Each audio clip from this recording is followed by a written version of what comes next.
성도님 새해 복 많이 받으세요. 인사하겠습니다. 성도님 새해 복 많이 받으세요. 인사하겠습니다.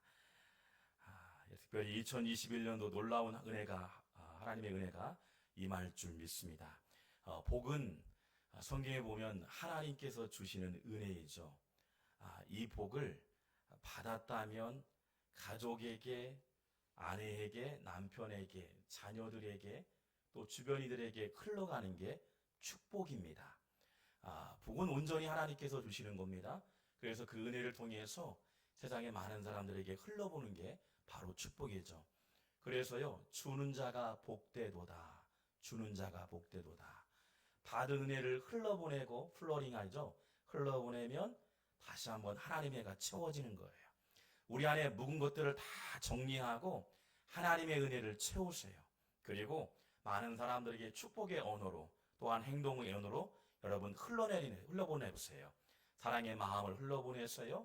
또한 겸손의 마음으로 흘러보세요. 그러면 그 영혼들 가운데도 또한 갇혀진 마음, 어려웠던 마음 가운데 마음의 치유의 은혜가 가득하게 채워질 줄 믿습니다. 다시 인사할 때요. 성도님, 복 있는 인생 되세요. 시작. 복 있는 인생 되세요. 아멘. 통계적으로 가장 이직률, 그러니까 직장 이동률이 가장 높은 시기는 입사한 지 3년이 되었을 때라고 말합니다. 첫 1년은요, 뭔가 뭔지 모르기 때문에 열심히 일하고, 둘째 2년 차에는 이제 뭔가 알았을 것 같은데, 그래서 더 열심히 하게 됩니다. 3년 차에는 이제 다 안 것 같아서, 이 길이 과연 내가 가야 할 길인가 고심하다가 그만둔다고 말합니다. 그래서 3년 텀을 가장 위기의 시간, 때로는 어려운 시간, 난관의 시간이라고도 얘기합니다. 내가 가야 할 길이 과연 옳고 바른 길인가? 우리의 신앙생활도 마찬가지로 내가 믿는 하나님이 진심으로 내가 믿고 확신을 갖고 있는가? 너무나 중요한 질문이 아닌가 생각됩니다. 이러한 고민을 했던 사람이 바로 여호수아였습니다. 모세를 이어서요. 여호수아가 지도자가 됩니다. 여호수아는 약속의 땅인 가나안 땅을 향해서 달려갑니다. 그런데 문제는 가나안 땅을 밟기 전에 첫 번째 난관에 봉착하죠. 그리고 요단강 때문에 이 가나안 땅에 입성하지 못하고 요단강 앞에 멈춤을 하게 됩니다. 요단강의 수위는 일반적으로 1m 정도라 말합니다. 그러니까 평상시에 1m 정도 높이의 물이라 말하는데 보통 물이 마르기도 하고 때로는 물샘이 여러 가지 유수가요 낮기도 하고 또한 부족하다 보니까 때로는 그냥 강을 넘을 수도 있다 말합니다. 그런데 우기 때가 되면요 강 깊이가요 약 3m에서 4m 정도. 그러니까 일반 사람은 쉽게 건널 수 없는 강이죠. 그러니까 우기 때만 되면 이 강은요 물이 불어나서 사람이 쉽게 건널 수 있는 강이 아니고 유속이 빠르다 보니까 사람의 생명을 앗아갈 수 있는 위기의 상황이 발생하기도 한답니다. 그런데 이 백성들이 이 요단강 앞에서 멈췄던 시기가 바로 아마 우기 때가 아닌가 생각됩니다. 다시 애굽으로 돌아가지니 고통의 날들이 연속될 것이 뻔한 거요. 심지어는요 앞으로 가자니 요단강이 앞에 딱 막혀 있는 상황, 진퇴양난의 모습이 아닌가 생각됩니다. 우리가 하나님의 뜻대로 살아간다고 열심을 내어 믿음 생활합니다. 오늘도 열심을 내고 지난가고도 열심을 내어서 믿음 생활합니다. 그런데 어떤 문제는 쉽게 풀어갈 때도 있는 반면 어떤 문제는 쉽게 풀어갈 것 같은데 막힐 때가 있습니다. 어떤 문제는 어려운 문제인데도 쉽게 풀어갈 때가 있기도 하고 어떤 문제는 쉬운 문제도 불구하고 난관을 맞기도 하고 부딪힐 때가 있음을 보게 됩니다. 이때가 가장 답답할 때가 아닌가 생각됩니다. 인간의 힘으로 뭔가를 하려고 하지만 막힐 때가 있다. 사람이 자기 길을 획할지라도 그 걸음을 인도하는 자가 여호와라 말씀하신 것처럼 우리의 걸음을 멈추게 할 때가 있고 때로는 진행할 때가 있음을 보게 됩니다. 그런데 오늘 성경에 보니까 어려운 난관에 봉착한 이스라엘 백성들이요 너무도 쉽게 요단강을 건너가게 됩니다. 그러니까 어려웠고 깊이가 있던 요단강을 쉽게 건너갑니다. 쉽게 건너갈 수 없었던 요단강, 200만의 목숨을 잃을 수 있었던 요단강, 그런데 쉽게 요단강을 건너갔다라고 여호수아 3장 17절 말씀은 이렇게 기록되고 있습니다. 여호와의 언약궤를 맨 제사장들은 요단 가운데 마른 땅에 굳게 섰고 그 모든 백성이 요단을 건너가기를 마칠 때까지 모든 이스라엘은 그 마른 땅에서 건너갔더라. 제사장이 먼저 발을 디뎠습니다. 요단 강 주변에 그 중앙에 서 있고 수많은 이스라엘 백성들이 200만이 건너갔다. 언약궤를 메었던 제사장들이요 요단강이 이르자요 땅이 마른 땅이 되었습니다. 모두 다 쉽게 요단강을 쉽게 건너갈 수 있었죠. 여기서 요단강을 건너게 한 중요한 의미가 담겨 있습니다. 지난 과거에 출애굽하기 전에 애굽에서 고통의 나날들을 보냈던 민족이 요단강을 건너감으로 모든 것이 청산이 되고 정리가 되어진다. 요단강을 건너기만 하면 가나안 땅에 입성하게 되는데 지난 과거를 청산하게 되고 정리케 하시는 하나님의 의미를 담겨져 있다. 여러분, 그래서 우리가 신앙생활하면서 반드시 요단강을 건너야 돼요. 이 싸움이라는 거예요. 때로는 물질의 문제, 때로는 환경의 문제, 때로는 신앙을 멈추게 하는 문제가 우리를 엄습할 때가 있을 때인데, 그때가 가장 위기인데 그때를 뛰어넘을 수 있는 믿음의 승리자가 되길 주님의 이름으로 축원합니다. 모두 한 사람 한 사람도 패배하지 않고요, 낭망하지 않고 주저하지 않고 반드시 요단강을 건너가는 2021년도가 되길 주님의 이름으로 축원합니다. 여러분, 이스라엘 백성들이요 이렇게 하나님의 초자연적인 은혜를 경험하게 되던 이유가 무엇일까? 그들이요 잘나서요? 그들이 지혜가 탁월해서? 학벌이 좋아서요? 환경이 좋기 때문에? 탁월한 능력이 있기 때문에? 그렇지 않죠. 하나님의 초자연적인 능력을 경험하게 했던 이유가 있습니다. 미국 초대 대통령이자 미국 화폐 100달러에 소개되는 인물이 있는데요. 벤자민 프랭클린입니다. 벤자민 프랭클린. 이 100달러 앞에 다 이렇게 멋있게 이렇게 인쇄된 분이 있는데요. 영국에서 태어난 이 벤자민 프랭클린, 이 가족과 함께요 미국으로 이민해 오게 됩니다. 아버지가 인쇄소를 갖고 있는 기술이 있었어요.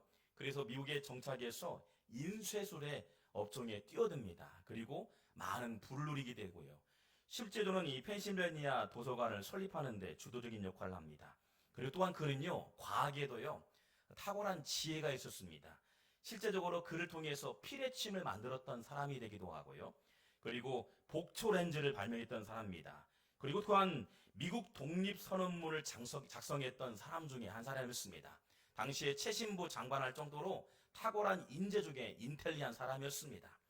그런데 수많은 시련과 고통의 과정 속에서요 미국 초대 대통령에 딱 서게 됩니다. 그래서 가장 가치 있고 가장 높은 화폐 이렇게 100달러에 벤자민 프랭클린이 이렇게 딱 그려져 있죠. 이 벤자민 프랭클린에게 한 번은 이런 질문을 합니다. 당신은 어려움 속에서도 어떻게 포기하지 않고 일에 전념할 수 있었습니까? 라고 묻습니다. 그리고 최상의 자리에 서게 되었나요? 라고 묻습니다. 벤자민 프랭클린은 이렇게 대답합니다. 일하는 석공을 자세하게 본 적이 있나요? 일하는 석공이 아름다운 조각품을 만들기 위해서 한 번에 정을 치지 않습니다. 수백 번, 수천 번을 침으로써 수많은 아름다운 작품을 만들게 되죠. 유의 마지막 망치로 내려치는 순간 내가 원하는 작품을 얻게 되고 볼 수가 있습니다. 마지막 한 번의 망치질 때문이 아닙니다. 이전에 수백 번, 수천 번의 망치질이 있었기 때문에 아름다운 작품이 탄생되었던 것입니다. 한 번의 침으로써 천번이고 망치질함으로써요 아름다운 작품이 된 것처럼 벤자민 프랭클린은요 수많은 어려움과 난간 앞에서도 이렇게 수백 번 수천 번 하나님께 기도했던 사람이었다. 그리고 미국 초대 대통령이 되었다라고 소개하고 있습니다. 오늘 이스라엘 백성들에게 난관의 요단강을 건너게 됐던 중요한 사건의 단서 힌트가요 성경 말씀에 담겨져 있습니다. 애굽에서 출애굽할 때에도요 하나님께서 백성들에게 요구했던 것은 단 한 가지였습니다. 수많은 것들을 요구한 게 아니었어요. 단 한 가지였어요. 오늘날 현대를 살아가는 신앙인들이 이것만큼은 붙들어야 돼요. 신앙생활하면서 늘 강조하지만 이것만큼은 생명을 걸고 붙들면 여러분 승리하게 되고요. 어떤 요단강이 우리에게 앞에 있을지라도 요단강을 뛰어넘을 수 있는 초자연적인 능력을 우리에게 경험하게 하실 줄 믿습니다. 여호수아 3장 5절 말씀 보면 이렇게 나와 있습니다. 여호수아가 또 백성에게 이르되 너희는 자신을 성결하게 하라.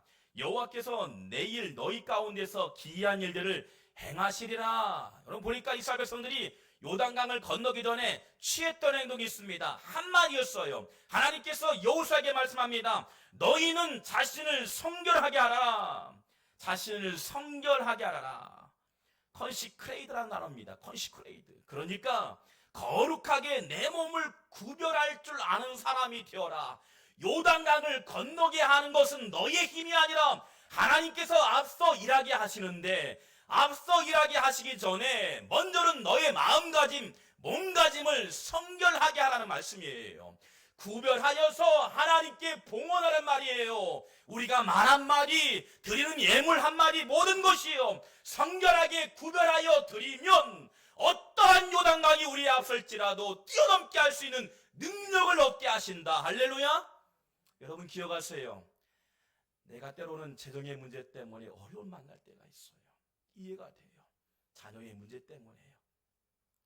그런데 어느 날 내가 기도도 안 했는데 자녀의 문제나 재정의 문제, 진로의 문제가 형통할 때가 있다는 거예요. 누군가 의해서요? 하나님의 은혜이죠. 그런데 여러분 기억하세요. 주변에 수많은 사람들이 중보와 있다는 것을 기억하세요. 권사님이 기도하실 것이고요. 여러분의 부모님이요. 밤낮으로 새벽을 깨워서 기도한다는 그 사실. 내가 넘을 수 있는 능력이 있기 때문에 요단강을 건너는 것이 아니라 오늘 이 이스라엘 백성들에게 상징적으로 뛰어넘게 하시는 분은 하나님이신데 그 수위를 낮추게 하고 마르게 하시지만 뛰어넘기 전에 우리가 해야 할 일이 있다는 것이 바로 성결한 삶을 구별하라. 이게 뭐예요? 성결한 삶, sanctification이에요. 하나님이 오늘도 나를 주목하는데 내가 성별하여 구별하여 드리는 첫 예물을 드리면 하나님이 요단강을 건너게 하신다는 거예요. 할렐루야. 멋지게 해요. 저는 이제 목회를 시작했습니다. 그리고 다시 한번 새로운 다짐을 했습니다. 우리 성도님들 한번 볼 거예요. 지켜올 겁니다. 그리고 같이 기도할 거예요. 여러분 문제가 어떤 문제 있는지 몰라요. 그러나 그 문제를 가지고 같이 씨름할 거예요. 한 해 동안 씨름하면서 한 번 기도하면서요. 여러분이 잘 될 줄 믿습니다. 형통할 줄 믿습니다. 단 요단강을 건너기 전에 세티피케이션, 성결한 삶을 구별하여 드리면 반드시 어떠한 요단강과도 뛰어넘게 하실 줄 믿습니다. 그 경험들을 같이 누렸으면 좋겠어요. 그래서 송천마을교회 모든 등록하고 예배하는 성도님들 또한 그 가족들에게도 하나님의 은혜를 경험할 수 있는 그때를 기다리고 소망합니다. 할렐루야. 여러분 지난 과거를 청산하는 게 중요한 거예요. 애굽에서 모진 고난과 어려움과 유린당하고 고통당하고 생명을 잃어갔던 순간순간들을 깨끗하게 정리하는 거예요. 정리하고 구별하는 거예요. 내 마음을 비워서 하나님의 신령한 은혜를 구하고 요단강 앞에서 법궤가 이 앞에 딱 중간에 서 있을 때 하나님 말씀이 기준되어져서 어떠한 요단강이 올지라도 물이 올지라도요 뛰어넘게 하시는 거. 200만의 백성들이에요. 같이 올까요? 깨끗하게 청산하자. 시작. 할렐루야. 여러분 때로는 마음의 아픔과 상처와 고통의 문제 깨끗하게 정리하세요. 단호하게 결정하세요. 하나님께 성별하여 구별하여 하나님께 마음과 몸을 봉헌한다면 하나님 막힌 것도 열리게 될 줄 믿습니다. 성공하게 대가 지글러가 쓴 이 정상에서 만납시다라는 책이 있습니다. 그 책에 보면 천재이면서 17년 동안 전응하러 살았던 한 사람이 등장합니다. 빅터 세리 브리아 코프라는 사람입니다. 그는 학창시절 전응아처럼 학창시절 보냈습니다. 많은 아이들이요. 너는 전응아야. 참 못난 사람이야. 너는 참 안 좋은 사람이라고 불평했던 사람이었습니다. 그런데요. 선생님이요. 심지어 선생님이 이왕이면 칭찬하면 얼마나 좋겠습니까? 그런데 선생님이 이렇게 말합니다. 너는 학교를 졸업할 수 없다. 공부를 집어치우고 장사나 해 라고 했어요. 얼마나 마음에 상처가 되겠습니까? 어린 나이에 공부를 못하는 것도 문제이고, 때로는 많은 아이들에게, 친구들에게 따돌림당하는 것도 문제였고, 전능하라는 소리 듣는 것도 문제였지만, 보니까 선생님조차도 너는 공부를 집어치우고 장사하라고요. 얼마나 어린 나이에 마음이 아팠겠습니까? 그렇게 자신에 대해 별 기대감이 없이요 15년을 보내왔습니다. 32세가 되었던 어느 날 우연히요 IQ 테스트를 하게 됩니다. 놀랍게도요 검사한 결과요 IQ가 160일이 나온 거 실제 이해합니다. 실화입니다. 그러니까 그 어린아이가요 많은 사람들에게 따돌린다고 전화처럼 이렇게 들었던 아이가요 실제 32세 때여서요 IQ 검사를 했는데 161의 IQ가 나왔던 거예요. 그런데 흥미로운 일은요 그 다음부터가 진행됩니다. 천재처럼 행동하기 시작하고요 책을 저술하고요 많은 책을 저술합니다. 많은 특허를 냅니다. 천재들만 가입하는 멘사 회원에 가입해요. 그리고 멘사 중에 멘사들이 있는 회장이 되기도 합니다. 야, 놀랍죠? 전능하라는 소리를 들었던 아이가요 32세에 IQ 검사를 하니까요 나는 인텔리한 사람이다, 은혜를 받은 사람이다. 그때부터 책을 저술하기 시작하고 수많은 특허를 내게 되고 많은 사람들에게 인텔리한 강의도 하고 많은 사람들에게 영향 있는 사람이 되었다. 야, 대단하죠. 스스로에게는 아무런 기대감 없이 살아가는 이들이 얼마나 많은지 우리에게 절실하게 보여주는 내용이었습니다. 여러분 오늘날 교육의 현장도 그렇습니다. 가시적인 결과에만 치중하는 교육의 현실. 성적만을 잣대로 삼아 공부 집어치우라고 장사라는 부모님의 말 한마디. 찬스 없이는 좋은 자리에 갈 수 없다는 평가절하하는 교육의 환경들. 그런데 그거는 단순한 이유뿐이죠. 여러분의 말 한마디 통해서 우리 아이들이요 꿈을 더 크게 키울 수 있어요. 은혜를 통해서 하나님의 나라를 이뤄갈 수 있는 거예요. 영향 있는 사람이 될 줄 믿습니다. 새해부터요 하나님 이 아이가 잘 될 줄 믿습니다. 복받은 가정이 될 줄 믿습니다. 귀하게 쓰임받을 줄 믿습니다. 그래서 저는요 이왕이면요 아이들에게 잘 될 줄 믿어요. 그래서 매일같이 쓰다마줘요. 아침에 일어나면 쓰다마줘요. 머리가요. 그래서 저희 집안에는 머리가 없는 분이 안 계신데 아마 제가 쓰다마줘서 머리가 없어질 것 같아요. 쓰다마주세요. 여러분 터치가 중요한 거예요. 마음을 실어서 감정, 이모션을 던져서 터치하는 게 중요한 거예요. 사랑이 전달되거든요. 알거든요. 어릴 적에 끊임없이 질타받고 끊임없이 전응 안 하고 심지어는 무능 안 하고 심지어는요 너는 공부도 못하다고 장사만 하라는 그 이야기 소리가요 오늘 우리가 과거를 청산하고 이제 자녀를 향해서 축복하고 권면하면요 귀한 아이들이 될 줄 믿습니다. 최근 대한민국 정치권이 뜨겁습니다. 그중 하나가 공수처 설치와 공수처장 임명권에 관한 이야기입니다. 저는 정치를 하는 얘기가 아닙니다. 정치적으로 기로에 서 있는 대한민국 어디로 가야 할지 많은 사람들이 기대하고 있는 것이 바로 공수처 출범이고 공수처장 임명입니다. 그런데 이번에 근본에 공수처장을 임명했는데요. 임명된 인물이 주목되고 있습니다. 바로 김진욱 헌법연구소 선임연구관이 임명되었습니다. 그런데 그분은 종교가 보니까 독실한 크리스찬이었습니다. 그 내용을 보고요. 아, 독실한 그리스도인구나. 어떤 믿음이 있었길래 독실한 사람이었까. 그런데 최근에 제가 존경하는 김동호 목사님 SNS를 보았습니다. 그 기사를 접하고 SNS를 최근에 엊그제 보니까요. 놀라운 사실이 나왔습니다.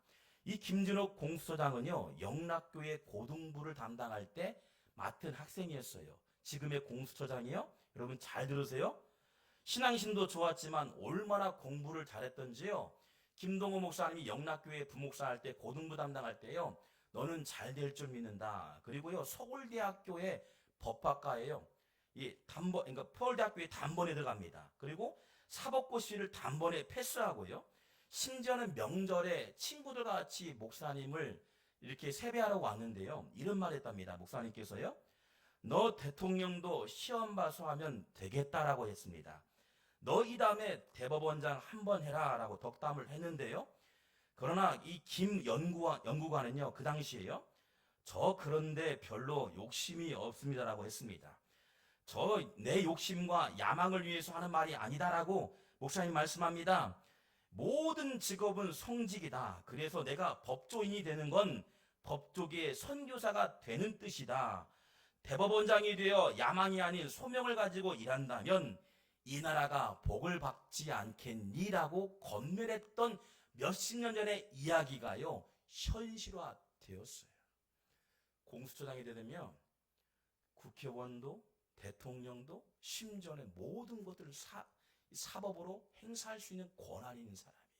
아무리 돈이 많은 기업도요, 총수도요, 잘못이 있으면 다 부를 수 있는 능력을 갖고 있는 이 자리이다. 그분은요, 고집이 대단하대요. 어떤 고집이면 선한 양심을 향한 고집이 대단하대요.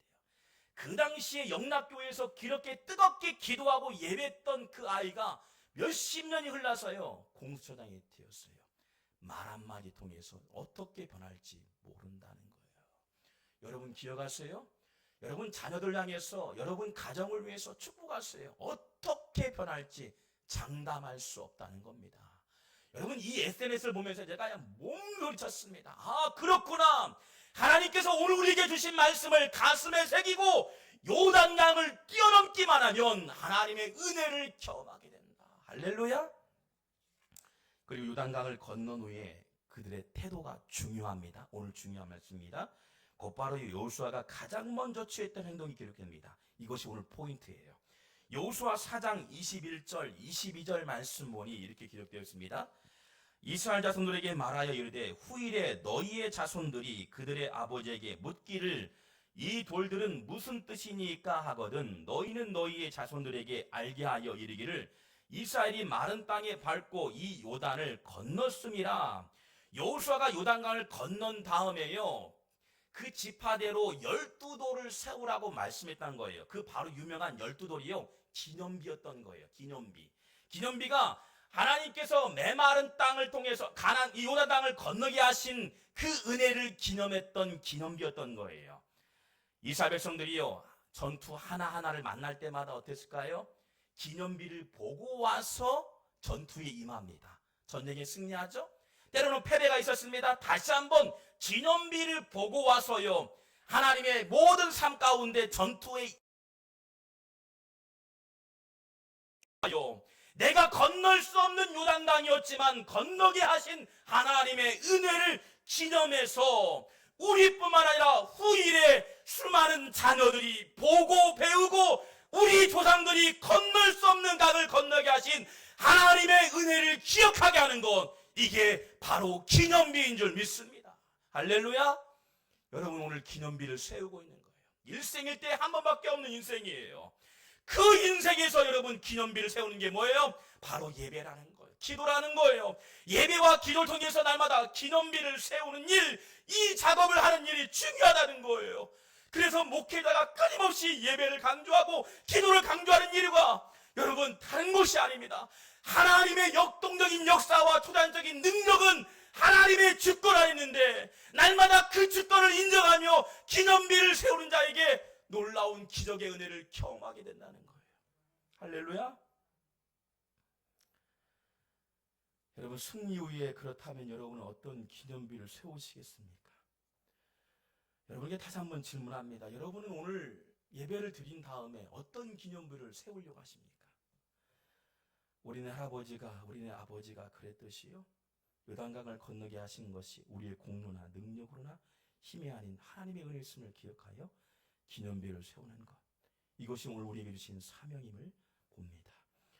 그리고 2021년도 여러분과 자녀들, 후대들이 기념할 만한 기념비를 세웠으면 좋겠다 생각이 됩니다. 제가 2015년도에 군산의 중동교회 출석 인원이 1000여 명 정도, 등록교인은 약 3000명 정도 되고요. 또 많은 사람들이 방문한 교회 중에 하나가 군산 중동교회입니다. 부목사로 사역할 때 청년들 한 20여 명을 데리고 또 권사님, 집사님 같이 동행해서 필리핀에 있는 선교지를 방문한 적이 있습니다.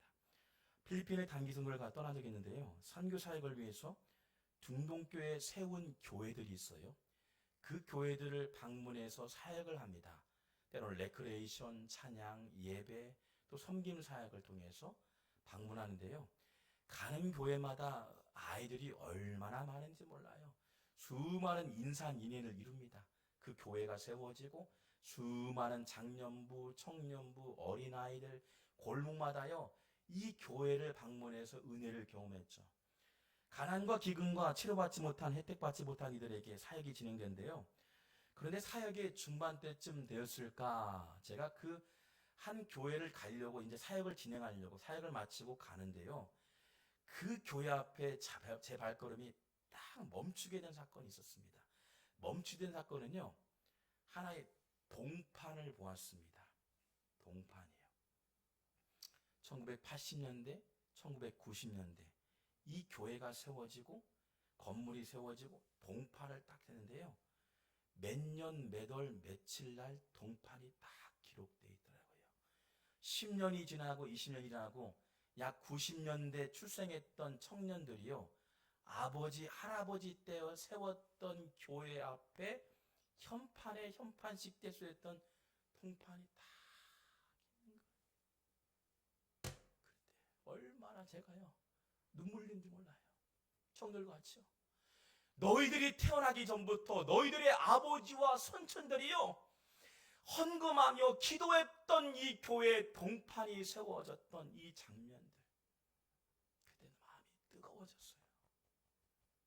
제가 그 파일이 있었는데 찾지 못했습니다. 한번 제가 보여드릴게요. 그 파일이 제가 있어요. 찾지 못했는데 보여드릴게요. 야, 몇십 년이 지났는데 그 동판이 그대로 있더라고요.